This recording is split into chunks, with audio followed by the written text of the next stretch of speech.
ग्यारस माता की जय हो। प्रिय भक्ति गुरु, ग्यारस माता की कृपा सदा आप और आपके परिवारजनों पर बनी रहे। आप सभी का दिन शुभ और मंगलमय हो। आज हम प्रस्तान करेंगे ग्यारस माता की कथा।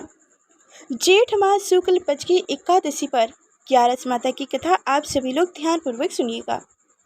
कहा जाता है कि कथा को सुनते वक्त बीच में अधूरी छोड़कर ना उठे, ना कहीं जाएं।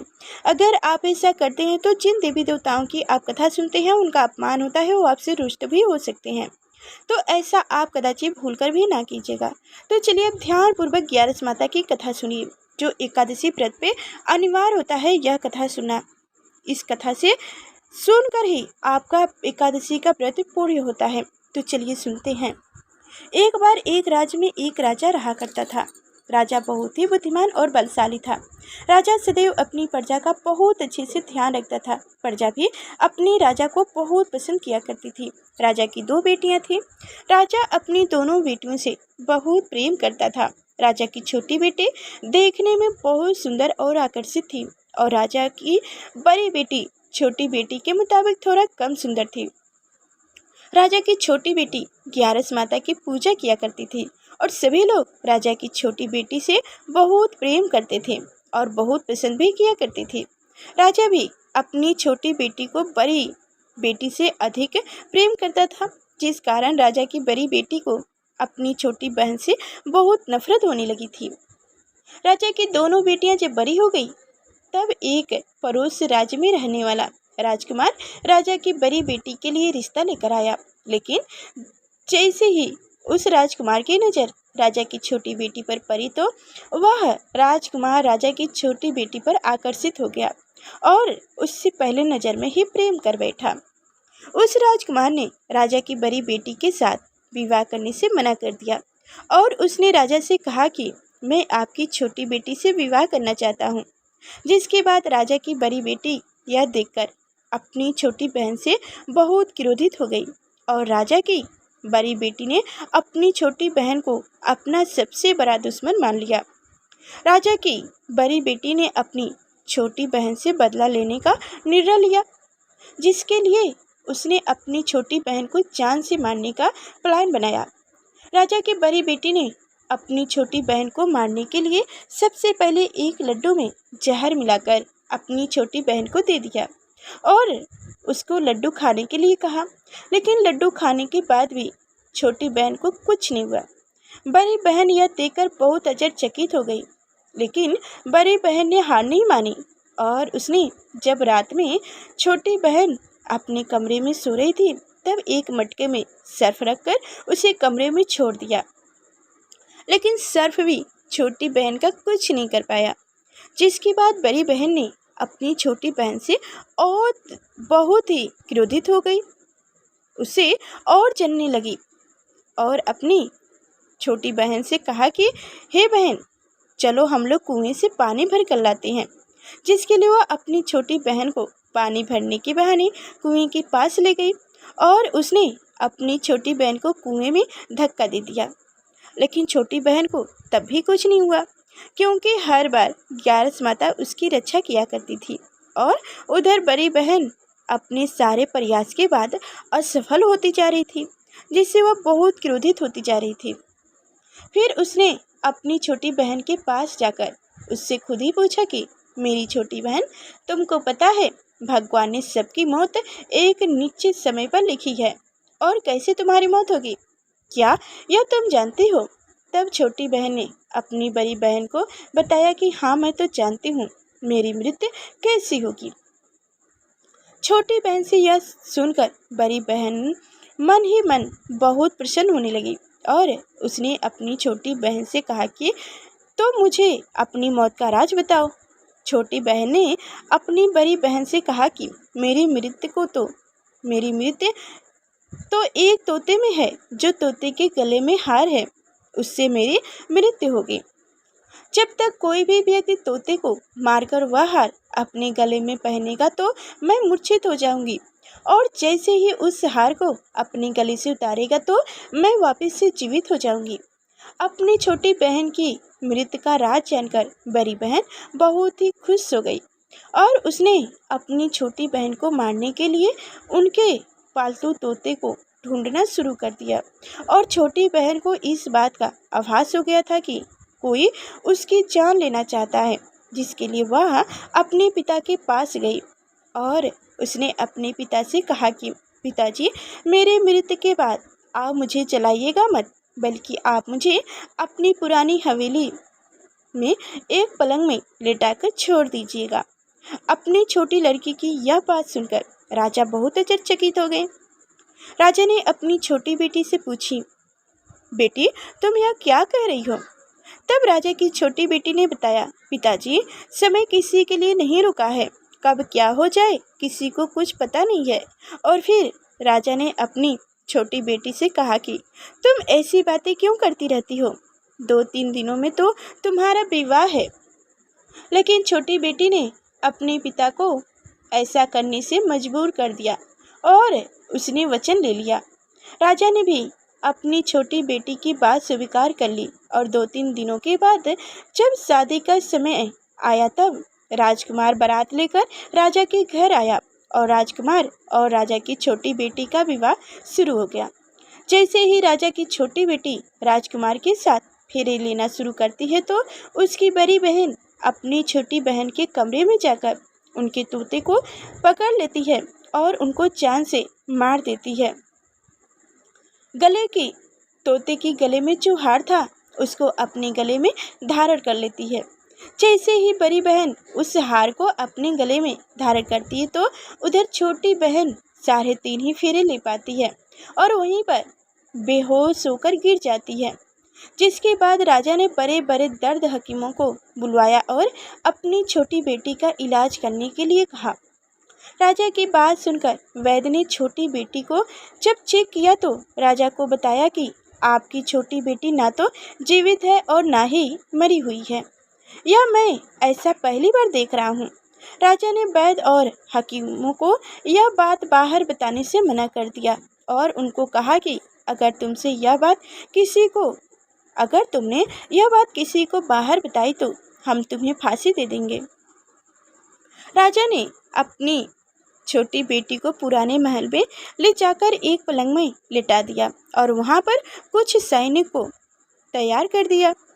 वापस अपने महल पर आ गया। राजा की बड़ी बेटी अपने पिताजी के पास आई और कहने लगी कि पिताजी, अगर यह शादी संपन्न नहीं हुआ तो आपकी इज्जत का क्या होगा? आप कहे तो मैं आपकी इज्जत बचाने के लिए राजकुमार से शादी करने के लिए तैयार हो जाऊं। जिसके बाद राजा ने अपनी बड़ी बेटी की बात मान ली और राजा ने बड़ी बेटी को छोटी बेटी के कपड़े पहनाकर मंडप में भेज दिया। लेकिन राजकुमार यह जान गए कि यह राजा की छोटी बेटी नहीं बल्कि यह राजा की बड़ी बेटी है। लेकिन जब राजकुमार ने शादी करने से मना किया तो सभी लोग ने राजकुमार को बेबस करके राजा की बड़ी बेटी से बचे हुए फेरों को संपन्न करा दिया और विवाह करा दिया। जिसके बाद राजकुमार राजा की बड़ी बेटी को अपने महल ले गया। राजकुमार राजा की बड़ी बेटी से ना तो बात करता था, ना ही उसको पसंद करता था और ना ही उनके आसपास भटकता था। और राजकुमार ने यह फैसला लिया था कि वह अपनी प्रेमिका को ढूंढ कर रहेगा और यह जानकर रहेगा कि उनके साथ क्या हुआ है। एक दिन राजकुमार अपने घोड़े पर सवार होकर राजा के पुराने महल के पास पहुंच गए, जहां पर उनके कुछ सैनिक को देखा। महल के पास पहुंचकर राजकुमार ने जब महल को ध्यान से देखा तो वह समझ गए कि यह तो हमारे ससुर जी का महल है। तब राजकुमार ने सैनिकों से पूछा कि तुम लोग यहाँ क्या कर रहे हो और इस महल के अंदर उस पलंग में कौन लेटा है? जिसके बाद सैनिकों ने बताया कि यहाँ पर राजा की छोटी बेटी लेटी है। यह सुनकर राजकुमार बहुत प्रसन्न हो गए और वह तुरंत अपनी प्रेमिका के पास पहुँच गए और उसकी सेवा करने लगे। जैसे ही रात हुई तो राजा की छोटी बेटी उठकर खड़ी हो गई। राजकुमार यह देखकर बहुत खुश हो गया और उसने अपनी प्रेमिका से पूछा कि तुम यहाँ क्या कर रही हो? तुम मेरे साथ मेरे घर चलो। राजा की छोटी बेटी ने राजकुमार को सारी बातें बता दी कि मेरे जान एक तोते में बसी थी और मैंने यह बात सिर्फ अपनी बड़ी बहन को बताया था और मुझे पता है कि उसने ही मुझे मारने का प्रयास किया है। उसके पास एक हार है जिनको वह सुबह पहन लेती है और रात में उतार देती है। जब तक वह हार को पहने ले रहती है तब तक मैं मूर्छित रहती हूँ और जैसे जैसे ही वह हार को उतार देती है तो मैं जीवित हो जाती हूँ। और जब तक मेरी बड़ी बहन के पास वह हार है तब तक मैं ऐसे ही जीवित और मूर्छित होती रहूँगी। अगर मेरी बड़ी बहन के पास जो हार है वह मेरे हाथ में लग जाए तो मैं हमेशा के लिए जीवित हो जाऊंगी। राजकुमार यह बात सुनकर राजा की छोटी बेटी के पास रहने का निर्णय ले लिया और उसने अपने बचे हुए सारे फेरे उस पलंग में लेटी राजकुमारी की छोटी बेटी के साथ ले लिया और अपना विवाह पूरे कर लिया और वहीं पर ही रहने लगा। देखते ही देखते कुछ समय में राजा की छोटी बेटी और राजकुमार की पत्नी पेट सी हो गई। एक दिन राजकुमार को किसी काम से बाहर जाना पड़ा। तब छोटी बहन के पेट में बहुत तेज से दर्द होने लगा, जिसके बाद उसने ग्यारस माता का आवाहन किया जिसके बाद वहां पर ग्यारस माता प्रकट हुई और उन्होंने अपने भक्तों के दर्द को दूर किया और एक पुत्र की प्राप्ति कराई। और वहीं पर अचानक से राजकुमार भी आ गए। राजकुमार ने ग्यारस माता को देखा तो वह आश्चर्यचकित हो गए और उसने तुरंत माता को प्रणाम किया और ग्यारस माता ने राजकुमार से कही कि जब तुम्हारा बेटा 5 वर्ष का हो जाए तो तुम अपनी पत्नी का हार लाकर इनके गले में डाल देना। और देखते ही देखते राजकुमार और राजा की छोटी बेटी का पुत्र 5 वर्ष का हो जाता है। तो राजकुमार अपनी बेटी से कहते हैं कि बेटा, मैं कुछ काम से बाहर जाता हूँ, तुम अपनी माता का ध्यान रखना। और वहाँ से चला जाता है।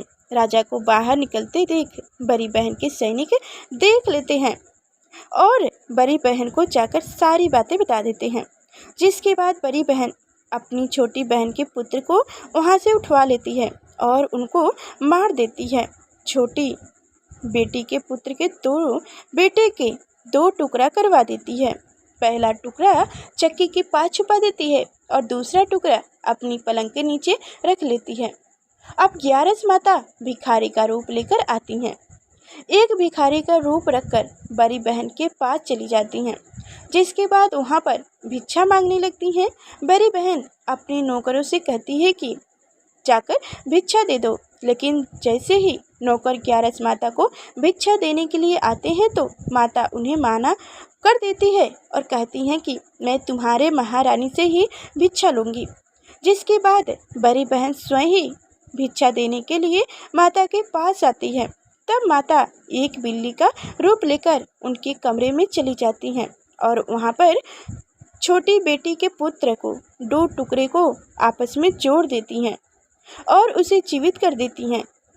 उसे वहाँ से ले जाती हैं। राजकुमार अपने बेटे को लेकर अपनी पहली पत्नी यानी राजा की बड़ी बेटी के पास जाते हैं और उसे कहते हैं कि तुम इसका ध्यान रखना। अगर तुम इस बच्चे का अच्छे से ध्यान रखोगी तो मैं तुमसे बात करूँगा। एक दिन राजकुमार अपने बच्चे से कहते हैं कि तुम मम्मी से उनके गले का हार मांग लो। जिसके बाद राजकुमार का लड़का अपनी मम्मी के पास जाता है और कहता है कि मम्मी, मुझे तुम्हारा हार चाहिए जो तुमने गले में पहन रखा है। ये सुनकर पहले तो बड़ी बहन बहुत क्रोधित होती है, पर उनको यह याद आता है कि राजकुमार ने कहा था कि अगर मैं इस बच्चे का ध्यान अच्छे से रखूंगी तो वह मुझसे बात करेंगे, जिसके कारण वह हार को उस बच्चे को दे देती है और वह तुरंत हार को ले जाकर अपने पिताजी को दे देते हैं। और तभी राजकुमार अपने बेटे को लेकर वहाँ से जाने लगते हैं और अपने पत्नी से कहते हैं कि तुम हमारे लिए खाना बनाकर रखना, मैं शाम को आकर तुम्हारे साथ खाऊंगा। और वहाँ से अपने बेटे को लेकर वहाँ से चले जाते हैं। जिसके बाद वह राजा के पास जाते हैं और उनको सारी बातें बता देते हैं। राजा अपनी बड़ी बेटी की यह करतूत सुनकर बहुत क्रोधित होते हैं और अपनी परवरिश पर ही दोष देने लगते हैं और राजकुमार को अपनी छोटी बेटी के साथ रहने के लिए आदेश देते हैं। तो दोस्तों, आप सभी को यह 11 माता की कथाएं कैसी लगी कमेंट बॉक्स में जरूर बताइएगा। तो आप सुनिए तुलसी माता की कथा। तुलसी से जुड़ी एक कथा बहुत प्रचलित है। श्रीमद् भागवत पुराण में इनके अवतार की दिव्य लीला कथा भी बताई गई है। एक बार शिव ने अपने तेज को समुद्र में फेंक दिया था। उससे एक महातेजस्वी बालक ने जन्म लिया। यह बालक आगे चलकर जलंधरा के नाम से प्राक्रमिक दैत्य राजा बना। इसकी राजधानी का नाम जलंधर नगरी था। दैत्यराज कालनेमी की कन्या वृंदा का विवाह जलंधर से हुआ। जलंधर महाराक्षस था। अपनी सत्ता के मध्य में चूर उसने माता लक्ष्मी को पाने की कामना से युद्ध किया, परंतु समुद्र से ही उत्पन्न होने के कारण माता लक्ष्मी ने उसे अपने भाई के रूप में स्वीकार की।